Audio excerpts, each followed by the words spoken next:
let's say, other basic functions. We only have so far y equals x squared. And as much fun as it is to just look at one, it's probably a good idea to have a couple, have some variety, practice these transformations and review them as well. So we will expand on this and look at higher powers of x. So the next one up will be x cubed. Now that, as the basic graph, you can make a table of values. If you have enough, you'll see it is flat here at 0, just like the parabola, a little steeper, increasing a little faster, flat, and turning the other way. So just make sure, many people, let me show you here, if I happen to ask this on a test, many people do this curve through the origin at an angle. That is not right. You need to be flat through there. So just watch out for that, and then it has sort of the same feel as a parabola, but when you put them on top of each other, this x cubed graph is a little bit faster growing. Then we also have y equals x to the power of 4. Now, because the previous one was x cubed, any negative x value that you put in is going to have a negative y value, and you get this kind of symmetry. But when you're back to x to the 4, then everything is positive again. It's a little fatter at the bottom, more of a U shape if you compare it to a parabola, but really you can think of a very similar shape.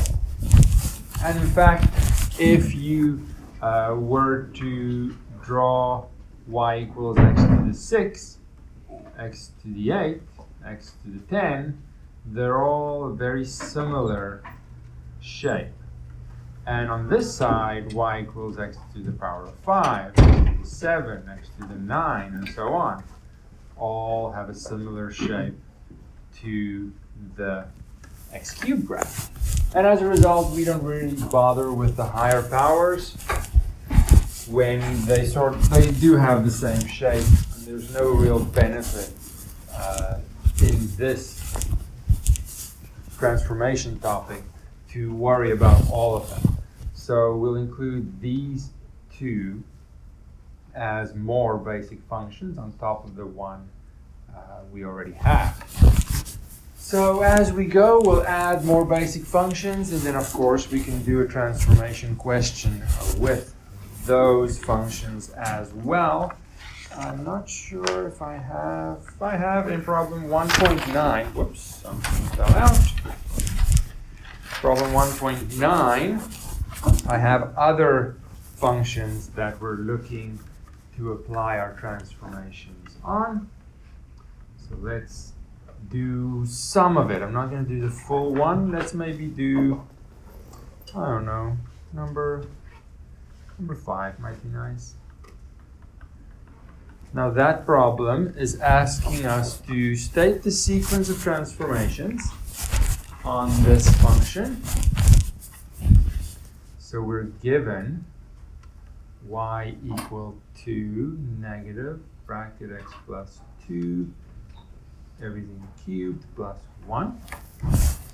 The question as written there asks for the sequence of transformations and then to use that to graph that function.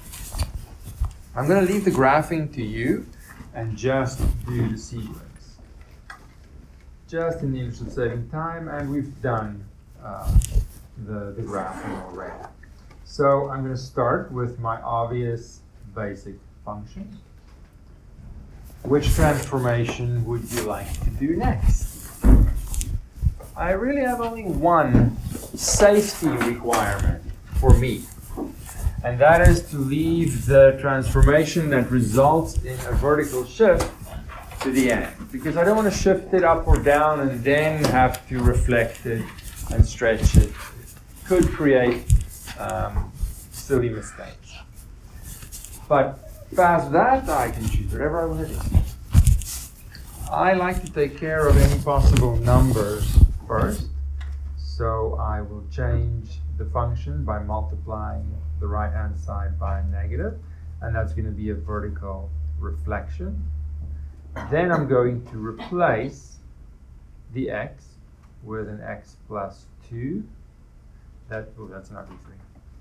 That will result graphically in a horizontal shift. And then I'll just go down here. Lastly, the one I want to leave until the end is adding 1 to the right-hand side, and that will correspond to a vertical shift. Now, if you're not super comfortable with doing the graph transformations that fit that sequence, then take the time and practice. But since we have done that already, I'm going to leave that for now. Any questions on making the sequence of transformations? What to watch out for, what you can sort of choose yourself. This is very much a midterm 1 question, so you won't waste your time if you practice this. And there are other problems. There's an x to the 4 basic function. And of course, if I simplify these, I will get an x cubed term, I will get an x squared, an x term, and so on. So these functions simplify, we'll say, to the kind of functions that we call polynomials. And they're generally going to look like, I'm going to call them a function. Could be y equal to as well. Let's pick a highest power of x, and we're going to call it the degree. Now, in general, it might be a 3, it might be a quadratic, 2, could be to the 4, could be anything. That's going to be the highest power of x, and I'm going to have some number in front that I'll call a sub n. Then, the power of x could a term with one lower power of x could feature, and it has a different number in front of it. And all the way down, maybe an x squared term, maybe an x term, and then maybe just a constant term. So these basic functions, in that nice form, I can use transformations, and we saw that with the quadratic function, a degree 2 polynomial. If I have it in this simplified or general form, it can be a little bit more complicated to see the transformations. But still, I'm looking at this family of functions. This last one here, just a number, is called the constant term. This is called the leading term. This little a in front is called the leading coefficient. And those are all the words I need to know. And again, I'm not mentioning words if you don't need to know it. There are many things you don't need to know. I don't really care for this course to factor higher degree polynomials, rational root theorem, none of that. I assume we've done all those things. We're not going to do a lot of those pre-calculus things, but some of these words and some of the key parts to this kind of polynomial is important for the next section. Yes? What is the statement of constant terms that fit a 0. Okay. Because I let the subscript fit or match the power of x, and technically that is a 0 power of x, the term that has no x. in it. But for a specific example, this is just sort of a template form. We will usually have specific examples. Any other questions? So we'll do stuff with polynomials, but more, let's say higher level stuff, more behavioral stuff. What does the graph look like? What is its key features? Not necessarily the factoring and stuff like that a lot of pre-calculus spent a lot of time on. Not that those things aren't important, it's just not our focus. So there's one more interesting basic function that I want to include, and we'll work with those for a while. One more basic function, and it's going to be the square root function. A little bit different in that it's not defined for all the x values. Not defined for negative x values. I can't find a real number answer when I plug in a negative number in my square root. Whereas all the polynomials, they will give me an answer for any input I choose. They're very nice in that sense. This one is not. So when x equals 0, the answer, the y value is 0, and then it goes up, sort of like a sideways parabola, but only half of it. Whoops, let me do it again. So it's nice and vertical in the center, and then it's like, yeah, pretty much like a sideways parabola. Well, it's exactly a sideways parabola. Just half of it, though. Just half of it. We're only looking at the function is defined as the positive square root. So I get something a little bit more interesting, not complicated, just more interesting in that it's not defined for every x value, and it's a little bit of a different shape. But of course, we have this basic function. We can do a transformation problem on it. Let me do. There's something on this side. No, not really. Let's do number 4. So there I'm given y equal to a half square root of 2 minus x minus 1. The minus 1 is outside the square root. All right, so it's in a nice form where I can make my sequence of transformation. Let's have a look. So let's do this in a little bit more detail. I start with my basic one, and I will make some space over here. It doesn't have to be big, because this is just me keeping track of how the graph changes. Then I'm going to go, I'm going to fit in 3. I'm going to do 3 in a row here. I think I can. Then I'm going to do 1.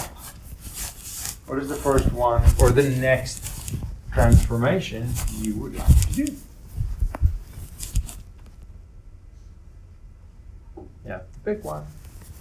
We've done a few of these now, but I remember my safety rule.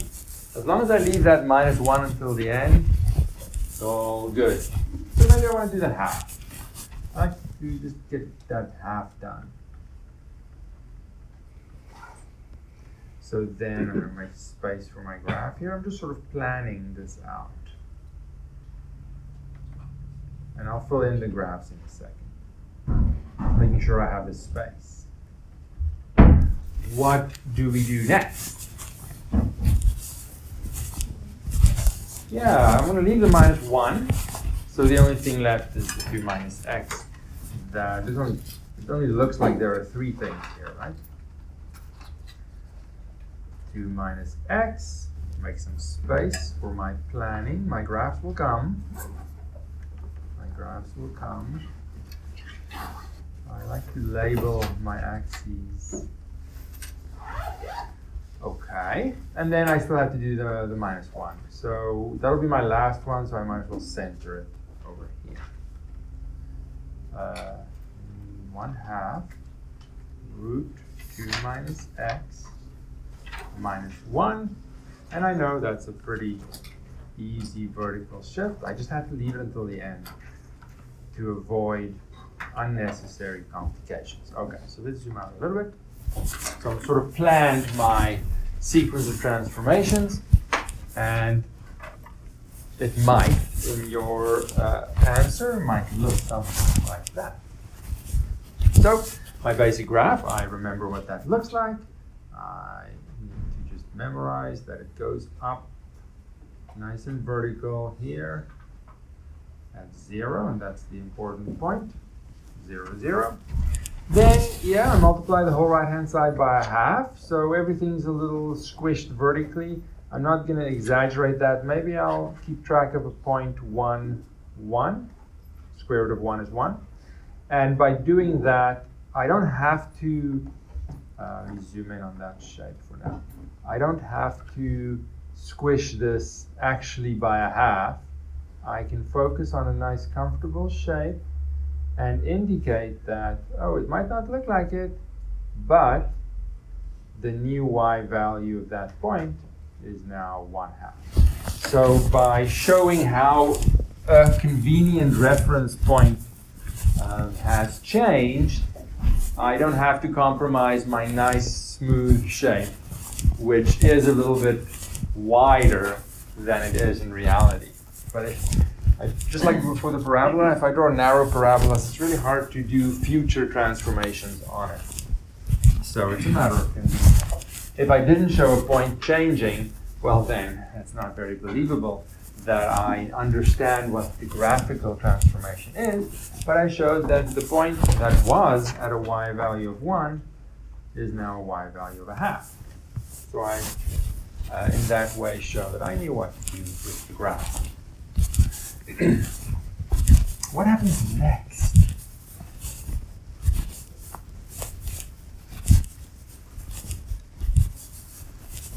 What happens to the graph next?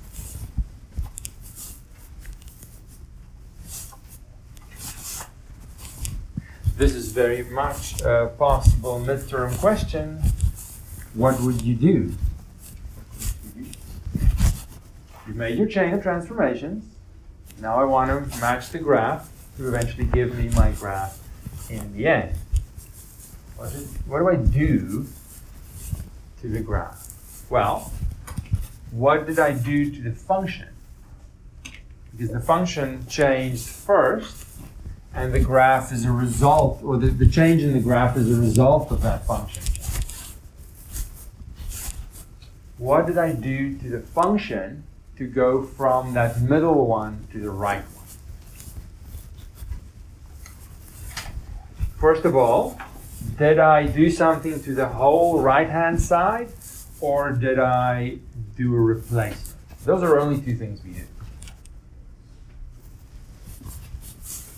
Did I take the right-hand side, the middle, the 1/2 root x, and do something multiplying or adding or subtracting or something to the whole right-hand side? No, definitely not. Which means my only other option is a replacement of x with something else. Is that what I did?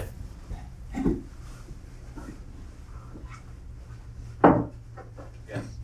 My only other option. Those are the two transformations. Now, if you remember your list of transformations, the whole point of making, where's my, there it is. Let's make a new page. The whole point of making that list of transformations was to isolate each one and make it as simple as possible. What was the list of transformations? I'm not saying you couldn't come up with some other transformation. Sure, there are more complicated ones. But the goal of this list was to make it as simple as possible. You remember the list? We have to remember the list because we need to fall back on that list. One was take a function, and what was the first one? I can't remember the order which we did this. Maybe the vertical stretch and compress. Does that look familiar? What was the second one we mentioned in that list? I don't remember the order which we did. Maybe multiplying the right-hand side with a -1. That was vertical reflection, flipping it vertically. Let's just do all the vertical ones. I know I leave this one to the end, but might as well write it now. Plus, we call it Q, I think. That's the vertical reflection. So those are all straightforward. The replacement one was what? So these were all doing something to the right-hand side, and that resulted in a vertical transformation. That one's the horizontal transformation. The last one was replacement of x, and that results in a horizontal transformation. Oops, that was not very well written. Transformation. What did I replace x by? The reason we did it, because now we're using it. Look back at your notes, do whatever you need to do. What did we replace x by? What was in the bracket? In this empty one? X minus some number. It depends what it is in a specific example. It could be a 1, could be whatever.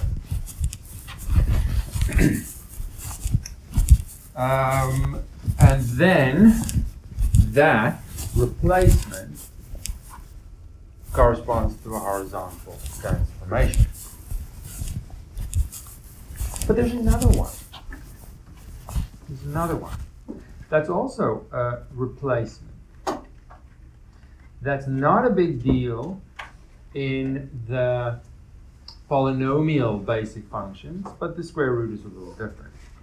Just like here, I've isolated the positive vertical stretch with multiplying by a negative number. I separate those two because graphically the effect on the graph isn't the same.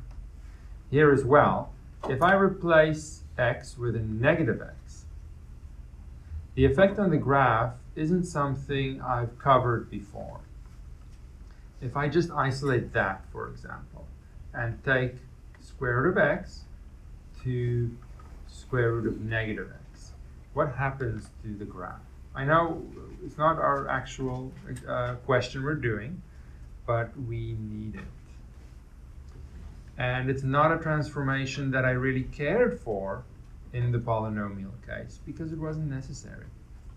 In the polynomial case, I could always get rid of a number in front, but the square root is different. So I have my basic function, square root function, that I now notice it looks something like this, like a sideways parabola, starting horizontal at 0. If I keep tabs on a reference point here, maybe 1, 1 is a nice one. And see where that now goes. First of all, if x equals 0, I still have 0 inside the square root, so that bottom key point is still in the same position. But previously, in the basic square root function, to get a y value of 1, x had to be 1. Now to get a y value of 1, x will have to be what? Has to be -1, so that a negative, excuse me, a negative 1 gives me a 1 inside the square root, thereby giving me y equal to 1. So that point now sits on the other side, and so will every other point. So this side's a little bit tricky for me to draw without looking. That's not bad. So when x is -1, I'll get a y value of 1. Because of that minus that is handled first before I apply the square root in the calculation. Does that make sense? I know, everyone's sleepy. It's only 9 o'clock. Snow makes one sleepy. So tomorrow we're going to be completely, just bring a pillow. Bring a pillow tomorrow. Just play it safe. So, this is not a transformation graphically that's in our list. Because the top one there, replacing x with x minus plus or minus a number, is horizontally shifting the graph. That's not this one. This is reflecting it horizontally. So it's a new transformation. And I want to isolate these different things happening to the graph. So this I'll just call a horizontal reflection. And because I've replaced x with something, the effect on the graph is horizontal. But I replaced it with something else, so the graphical effect between those two is not the same. Not the same. So now, what if I took this and now I replace x from the previous one, I take it out, and the replacement is only that. You take out the x, you put in, let's say, x minus 1. So what I want to do here is replace x with x minus 1. This one, I want to do this function transformation. Is that what I get? Did I do it right? Is that the function that I get if from the top one I replace x with x minus 1? Let's suppose that's what I want to do. Is that the function that does that? Why not? You don't like it? What's wrong with it? The whole function is has negative sign, so it will be manifest plus. Whatever I take out, the negative is applying to that. So I better put some brackets there. That is a replacement. And if I do that, we've seen before, that is a horizontal shift. I'll squeeze it in over here. I think I can squeeze it in. So, because I've done the replacement, the graph corresponding to this bottom function is the previous one shifted to the right by 1. So it'll sit somewhere over here. If I can be nice and smooth in my curve, and that's going to be a 1 and a 1 there. If I simplify this, just to see what it looks like, what could I also write inside the square root? Or it's a simplified version without the brackets. I didn't say it was hard. I just want you to say it, do it, look at it, instead of copying down what I say. If you simplify that function inside the square root, what would you get? 1 minus x. So that tells us that if I see something minus x inside, there are really 2 transformations hiding, pretending to be 1. The only way to get that is to bring in a negative in front of the x, and the only way to do that is with a replacement of x with negative x. Then to get that 1, I'm really going to have to do this kind of replacement. It's not something that I want to do for safety reasons in one go, because technically there are 2 different things happening to the graph in order to get to that last result. There is a reflection and a shift happening. And if I try and do that in one go, nothing good is going to happen. The whole point of this list is to isolate the transformations to make them easier. But that's now exactly what I have here. I have exactly this kind of thing. Which means, what was this transformation? Is that a single transformation? No, because I'm not allowed to replace x. Well, it's not like I'm not allowed. Based on our list, to make things simple.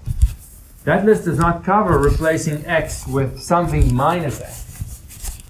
Because there are multiple transformations happening in there. And to be safe, I should probably update this to first take care of the negative x. And that means that before I can go to the end, I should do my full replacement first. But looking at it this way doesn't show me exactly. Okay, let me just finish this one. This is an easy one. It takes the previous graph and reflects it horizontally. So let's just do that. I'm trying to make it the same shape, but I think I'm going to be a little wobbly. That's okay. So now my negative 1/1/2 is the point that I was keeping track of. Now, how do I shift this? I want to guess. I can rewrite this inside the square root by taking out a minus and making it look like this one. Here I saw exactly it was replacing x with x minus 1. They're trying to hide it from me. So what is it going to be in this case? It's going to be x minus 2. So it's going to be 1/2 replacing x with x minus 2 means that I'm shifting the graph, which I need to make space for over here. I'm shifting it how? How am I shifting it?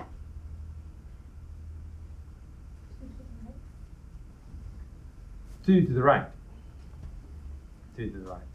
And I only feel better about that, or more confident, when I see it in this form. Here it seems like, oh, the 2 is positive, so I should shift it to the left? No, it's shuffled around. And I need to see them in isolation to not make a mistake. So I'm going to shift this to the right. Ooh, that is not very good. Let's try again. Maybe if I turn my hand, no, that's bad again. Just have to commit to my parabola shape and let it be what it is. So that's going to be a 2, and I'm going to let go of my reference point because I don't really need it.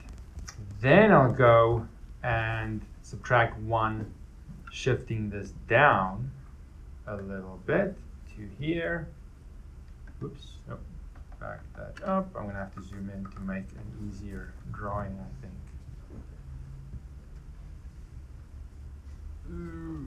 Like that. Now this guy I can keep track of. It's going to sit at -1, 2.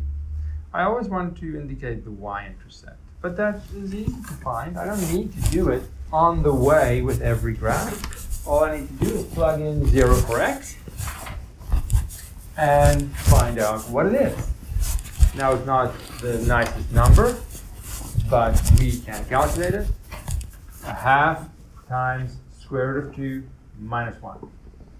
And I can get that 1. Let's say a couple of decimals. So someone can just tell me what that is while we see what we've learned.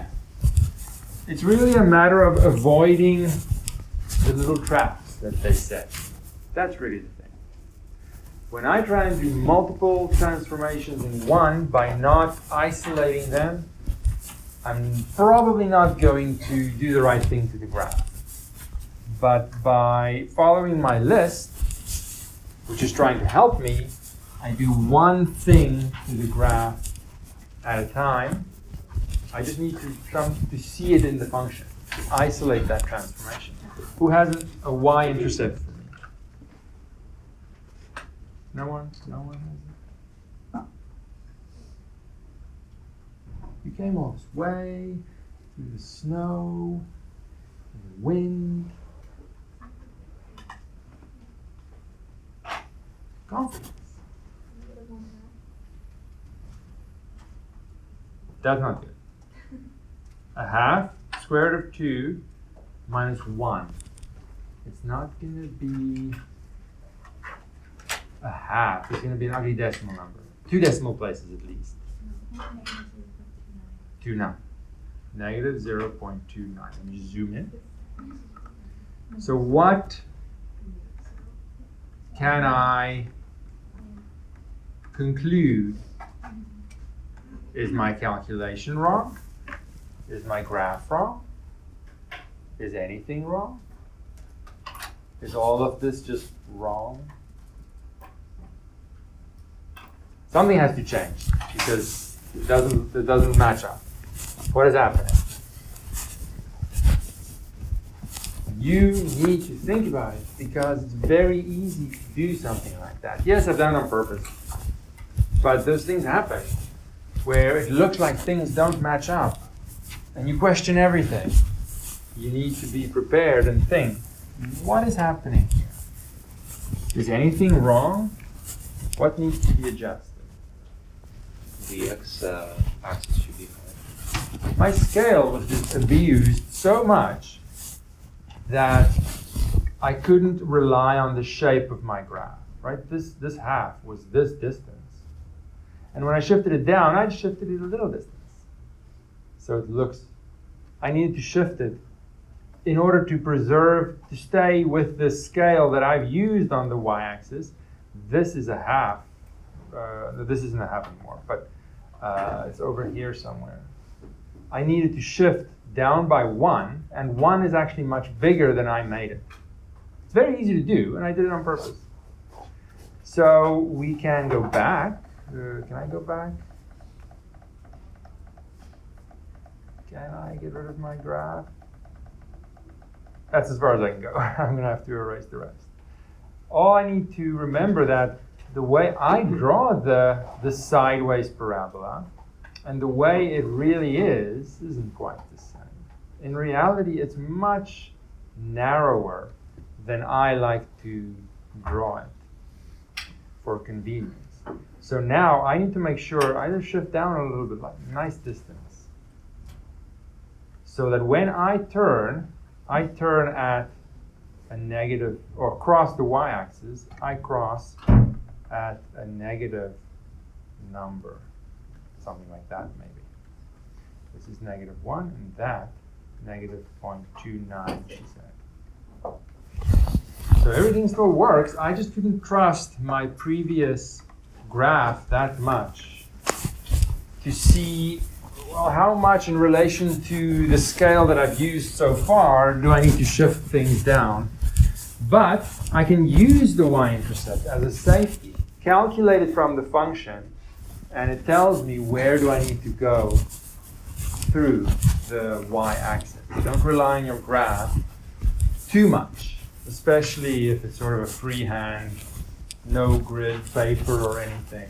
It's easy to be misled by a graph that isn't trying to be accurate in its scale.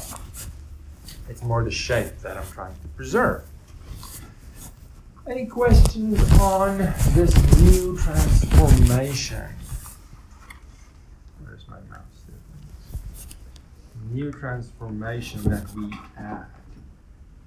Now, any questions? Many times, it's not a big deal. Because if I see it in a polynomial function, I can choose to pay attention to it or not. But the square root function is not polynomial. So let me just note here that if I see it in like a cube function, for example, I have a 2, maybe a negative x plus 1 everything cubed, maybe like that. Just highlighting it. Of course, you have to simplify it to make it look like that. I can choose to do my x cubed, basic one. I like to take care of the 2, which is a vertical stretch. Then I can replace the x with a negative x, like so. And if I squeeze it in, I'll put it over here. Then I replace x with x plus 1, like so. Nothing wrong with that. So graphically what's going to happen is I'm going to stretch it vertically, I'm going to reflect it horizontally, and I'm going to shift it to the left by 1. But because of the polynomial and its properties, I don't have to. I could say, oh, let's just simplify this to be, I'll put it like that. This is -1 times something else, all of that cubed. That means it's -1 cubed, and it's x plus 1 cubed. Which means that I can put this -1 with my 2, and I have -2x plus 1 cubed. And then my transformations are still 2 to the right hand side. The negative is now applied to the whole right hand side. And then my replacement of x with x plus 1. So in the case of a polynomial, there are actually 2 paths of transformation that would get me to the x because of how I could simplify the original. I could have also said stretch it by a factor of 2, then flip it vertically, and then shift it. And the end result will be the same. But I can't do that unless I have a polynomial. So it's just always worth looking. What can I do to simplify my line? You can choose to rewrite it. You can choose to simplify the function first, or you can leave it the way it is in the question and just do all the transformations you see. You have options. You should know what those options are. All right. Any thoughts on that?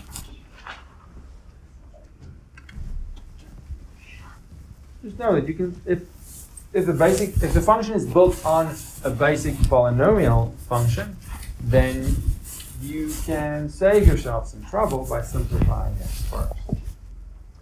That is the point. Let us, in our last couple of minutes, look at problem 110. Number, well, I don't know which number actually. There are many. Let's start with an easier one. Let's maybe do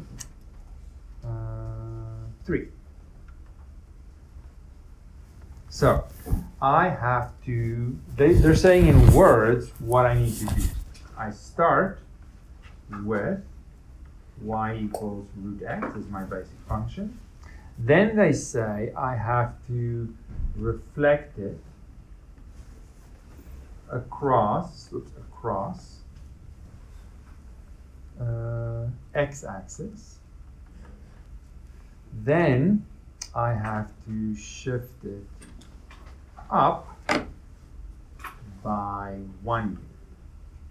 I have to fill in how the chain, the sequence of transformation, giving me ultimately the end result.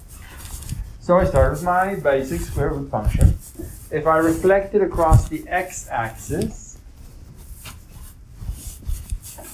that's just another way of saying a vertical reflection over the x-axis. So it's a vertical reflection. What is the new function in that second step? I'll start it for you. Y equals. And then you say nothing. You say nothing. You have to say something. Yes. Minus root x, because my reflection was over the x-axis, so it was vertical. I have to do something to the whole right-hand side.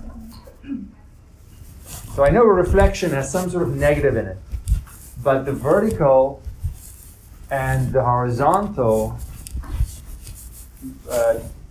corresponding change in the function isn't the same at all. Horizontal is a replacement, vertical is doing something to the whole right-hand side. Then lastly, I have to shift it up by 1, so my new function is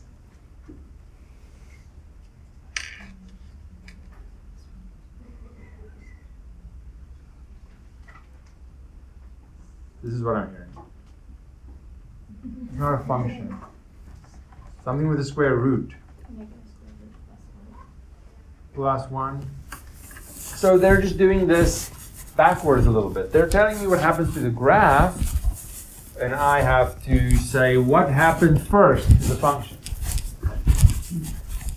Please remember to click the like button if you enjoyed the video, and to subscribe if you want to be notified of more videos.